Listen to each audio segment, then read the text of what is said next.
A portion of today's video is sponsored by Sheath Underwear. For more information on Sheath, click the link below in the description or wait until the end of this video. Is there a specific time frame you expect the detainees to spend here? I'm going to spend a lot. Look, this is my home state. I love it. I love your government. I love all the people around. These are all friends of mine. They know them. We're starting to be able to see a pattern emerge relative to Donald Trump's cognition and when he is not slipping away. Look, it's not a constant thing that you just walk around and you don't know what's going on.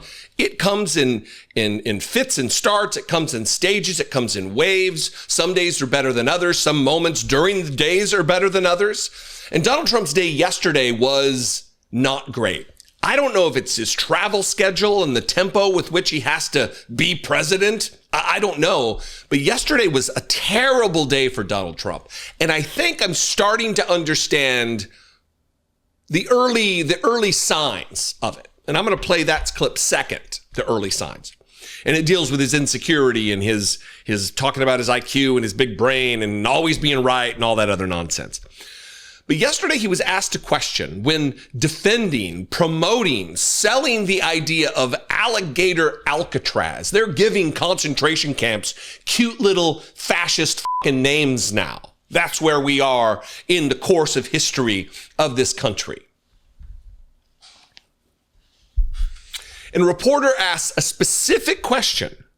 Is there an expected time frame that detainees will stay here? Days, weeks, months. What's the expected time that we can think that people will be subject to imprisonment in your wild animal concentration camp?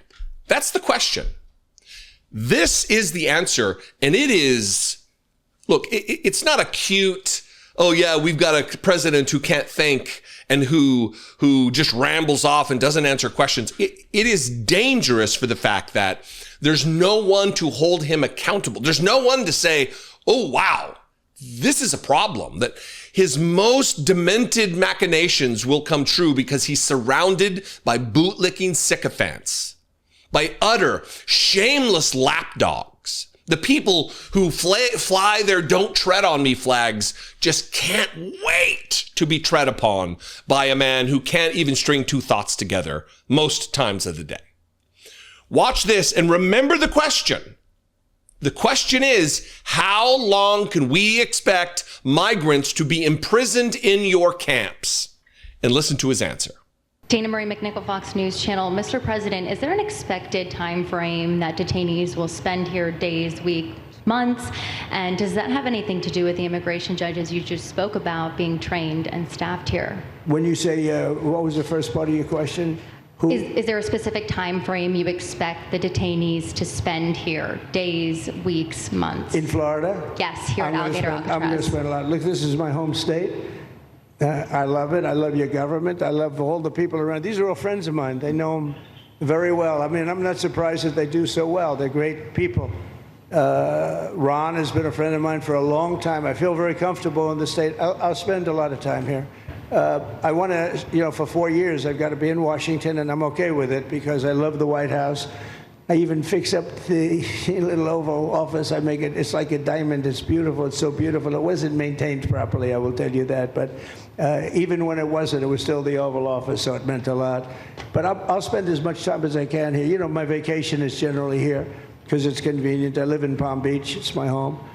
And I have a very nice little place, nice little cottage to stay at, right?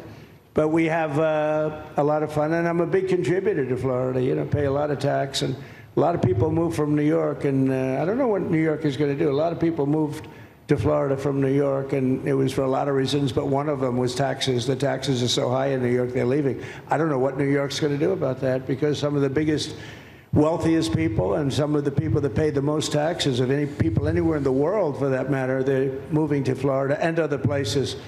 So we're going to have to help some of these states out, I think. But thank you very much. I'll be here as much as I can. Very nice question. With that, I'd like to just end by saying I want to... Listen, if you need to rewind and watch how that went down, because he asks for a clarification. He asks her to repeat the question twice. And then after she repeats it clearly It is clear.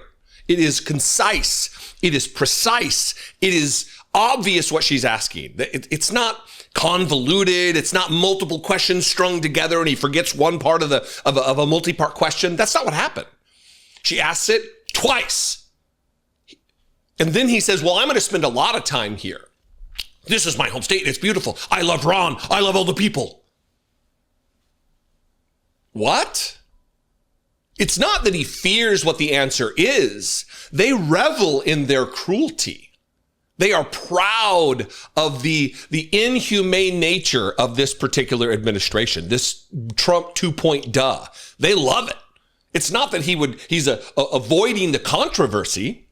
It's that he fundamentally either just forgot what she asked, which is a problem since it was asked twice, or he thinks that was what was asked. I mean, it's a dangerous situation for all of us. Now, going to my theory, my hypothesis is that when Donald Trump goes into a day feeling weak mentally, insecure about himself, that's when this arises. And yesterday on the plane, on the way to his alligator concentration camp, Donald Trump was asked a question and responded in this meandering thing about how it's about the budget. And he's talking about his high IQ and how people voted for him because of his nice high IQ. And we like high IQ people. And he was right about everything. And that's why we have the hats, because I was right. It's just, he's mired in crippling insecurity. He feels terrible about himself. And when this rears its ugly head is on the days where he ends up rambling like he did. Watch this from Air Force One. What about him? Just give us a little idea of how do we... Well, I just don't think he does a good job for the country. He's always a no. I call him Rand Paul Jr. He's always a no. Nothing constructive at all. I mean, just terrible. Thomas Massey from Kentucky. And nothing constructive. I don't think he's a very smart guy. Good education, but that's about it. I guess what I should have asked is, to what degree are you trying to make an example out of him? I don't care about it. I don't think about him. I mean, you know, when I oppose somebody, and for some reason the voters, almost always, they seem to go along with me because they know I'm working hard. I have a nice high IQ. They like that, you know. We like high IQ people. But they know I make good decisions. That's why we have that. Trump was right about everything, right? But, you know, I don't like guys like, they just keep saying, no, I vote no, I vote no. There's nothing. Let him do something. Let him get what he wants to vote yes. But if you look at his voting record, it's always against. Who do you like? He's going to have an opponent. He's going to have a big opponent, a good opponent, who's going to win. A poll just came out, and it showed anybody I endorse against Massey loses by 25 points. So he's going to be history, I think. So start trying to pay attention to these patterns. Start trying to identify when you see him on his way somewhere and you see a clip go viral and him talking about how smart he is or how he was right about everything or his IQ or his big brain or his best words or whatever. It's likely going to be followed by one of these demented moments where he rambles off like an old addled grandpa who can't string two thoughts together. And this is all a problem for us. Look, a lot of people criticize, you shouldn't be talking about this. This is his own health concern. When I talked about the possibility that he has a catheter, this is his own private information. No, the it's not. This is public information. He is the president of the United States of America with access to the nuclear codes. We elected him to do a job, the most important job, the leader of 1/3 of our co-equal branches of government. We deserve to know. We have a right to know where he is and what's going on with this. Anyway, what do you think? I've got construction going on again outside. I don't know if you can hear it. Can you hear the truck backing up? Jeez, nightmare some days. Anyway, what do you think? You can comment below. You can also call the voicemail line 714-576-4054. And of course, as always, you can email me daily@dollemore.com. Please consider supporting this work. Maybe we'll have to move studios. And then I could use your $2 a month for some studio space. Anyway, if you want to help me produce these videos and reach the millions of people I do every month, you can take part in that. Click the join button below for $2 a month. Become a channel member. You can also go over to patreon.com/IDoubtIt podcast. That is a fantastic way to help support this work and the podcast and Brittany Page's channel as well. All the content that we create under the umbrella in this noisy, construction-riddled studio area. Anyway, I love and appreciate you very much. I'll see you next time. Be genuine. Take care of one another. All right. Now that we've talked about all of that, I want to talk about something that's genuinely improved my daily comfort. You know how I'm always saying we should follow the evidence? Well, I've been wearing sheath apparel now for well over 2 years, and I have to say the evidence isn't just convincing, it's transformative. Let's face it. I hate buying underwear, and I'm sure you do too. Everybody hates buying underwear. With sheath, you can stop dreading that purchase because you'll have quality, durable apparel that lasts. Once you experience the sheath difference, you'll wonder how you ever wore anything else. What makes sheath different? That's the question. They're the original creators of pouch underwear technology. Now, I'm not going to get overly detailed here. It makes me a little uncomfortable, but it's essentially providing proper anatomical support that traditional underwear simply doesn't offer.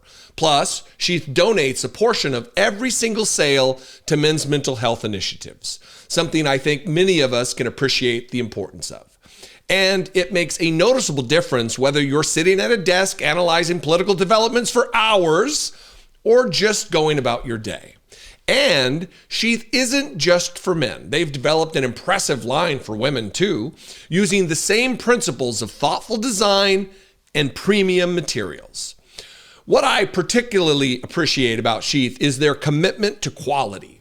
These aren't disposable basics. They're using high performance fabrics that last, and their ethical manufacturing practices align with values that many of us in this community share. If you're ready to upgrade your underwear drawer with something that's actually engineered for comfort, head to sheath.com and use code Dollemore for 20% off your first order.